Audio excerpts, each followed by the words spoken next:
कम ही ऐसे अफराद हैं जिन्होंने उसे बराह रास्त देखा है। ये बयाबान, उजाड़ और वीरान जगहों पर अपना बसेरा रखता है।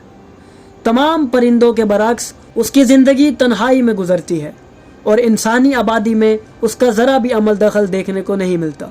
अगर उसकी शक्ल सूरत पर गौर किया जाए तो बज़ाहिर ये गमगीन नज़र आता है और किसी भी किस्म की खुशी के आसार इसके चेहरे पर नुमायां नहीं होते।